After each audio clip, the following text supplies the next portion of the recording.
قناة فلذاتنا.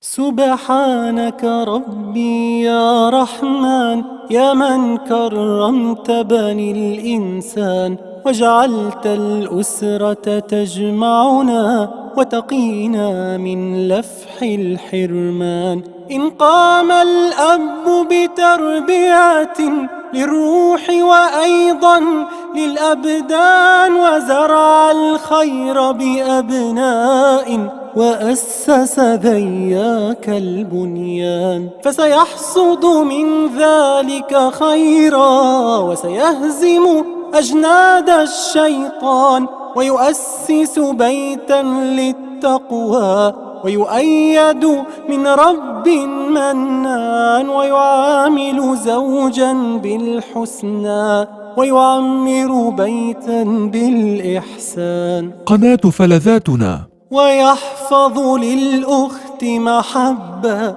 فالأخت كأنفاس الريحان، ويشد بكف لأخيه كي يقفا في وجه الطوفان. أسرتنا يا نعمة ربي، يا وردا أزهر في البستان، يا قارب خير يحمينا إن عصفت أمواج الخلجان.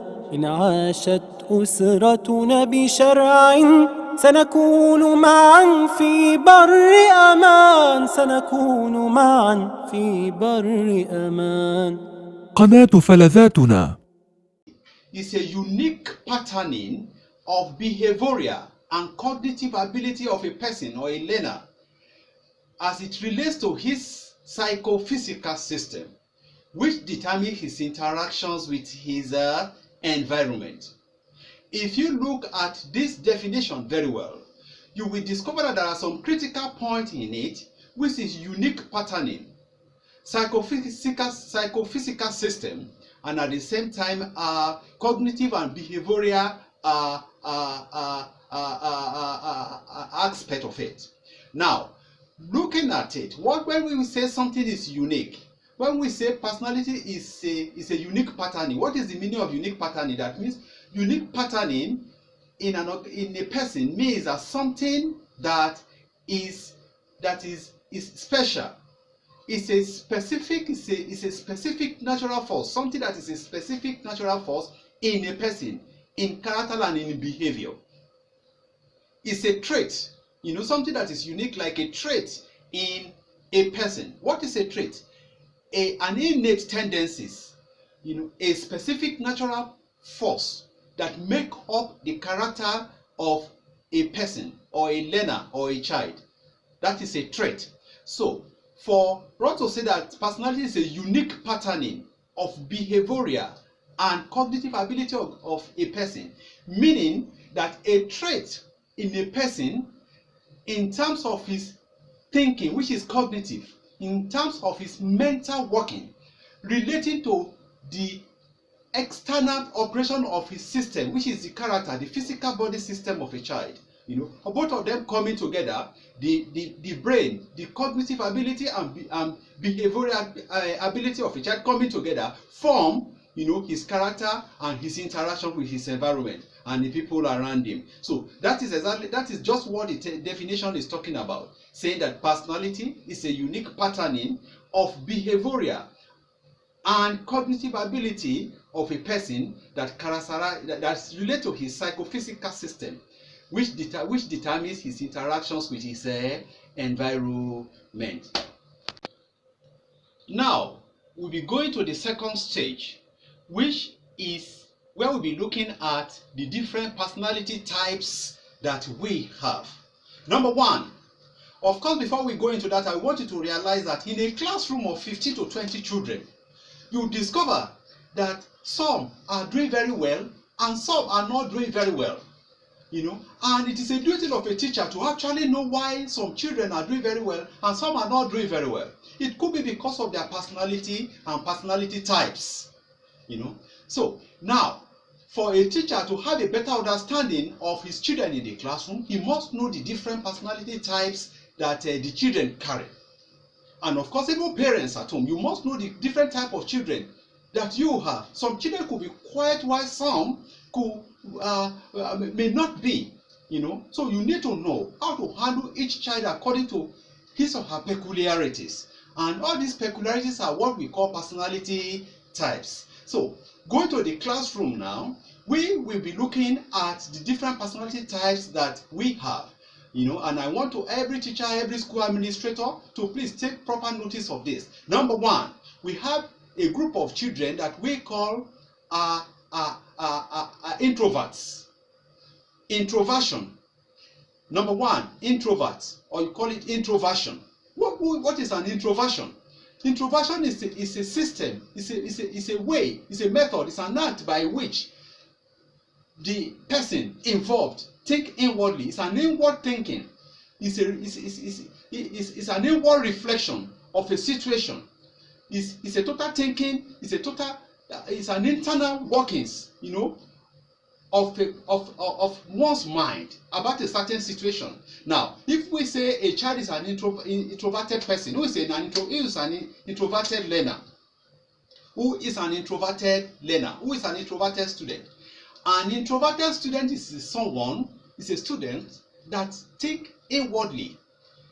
They do a lot of thinking, a lot of internal reflections before even saying anything, or perhaps they might not even say anything. In a classroom, you will discover that there are some children that are naturally very quiet.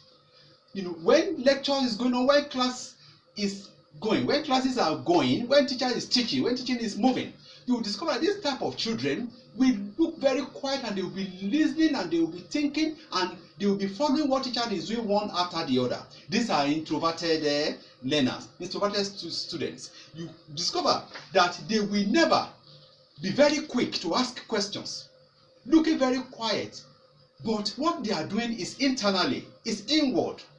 They are reflecting, they are thinking about what the teacher is talking about on the board. They are actually doing a lot of motivation from the inside. Their motivation is from the inside. These are introvert children. In most cases, they don't usually ask questions. They do ask questions in the classrooms. All what they do is that they just have to reflect. They just have to enjoy their private time. They just have to make sure that they have internal motivation, about what is going on around them, without necessarily showing any outward gesture or outward activity towards it. These children prefer one-on-one activity, especially when they have problems with their teachers or with their books. They want people to be closer to them. These are introverted children. They reflect from the inside. They don't usually talk, as much as other people may wish. These are introverted learners or students or children. Yes. The next personality types that we have is extroversion. Extroversion. Extroversion is a thing that deals with outward display of character and behavior. So, who is an extroverted learner? Who is an extroverted student in a classroom? An extroverted student or a learner is the one that is outward in behavior or character. They act fast first. They act fast and first, before even saying anything. Before reflection, before thinking, before they act, they are always outward in their characters and in behavior. They are motivated by their environment and the external forces around them. They socialize. They move together with people, with their classmates. In the environment they are known. They jump into questions. They interrupt teachers sometimes in the classrooms. These are extroverted children. They are very quick to see and they are very quick to say. Whenever they say something, they see it immediately. Whenever they say something, they see something, they say it immediately. These are extroverted children. And of course, extroversion is the opposite of introversion. While introversion is the inward thinking, extroversion is the outward thinking or outward display of character and behavior.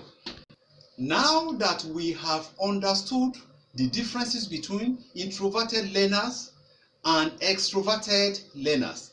The next thing now is to know, is for teachers or parents, is for us to know, all of us to know, how to handle these classes of personality, these personality types. So we will be starting from the introverted learner or learners. In a classroom, how do we handle an introverted learner? Number one, they should be encouraged. An introverted learner should be encouraged and should be appreciated. How do we do this? You encourage them, by making sure that you are very closer to them as a teacher or as a parent. You encourage them in whatever they want to do. You try as much as possible to help to strengthen their inner mind. You strengthen their inner reflections, which is their PowerPoint. You make sure that you encourage them. You appreciate them whenever they do something right. That is not to say when they do something wrong, you will not correct them. You correct them and you make sure that they see reason why you correct them, and you make sure that they pick your corrections. You encourage them, you appreciate them, number one. Then number two, then there must be step-by-step explanation of things in a classroom. A good teacher must do a step-to-step explanation of the topic in which he or she is teaching the children.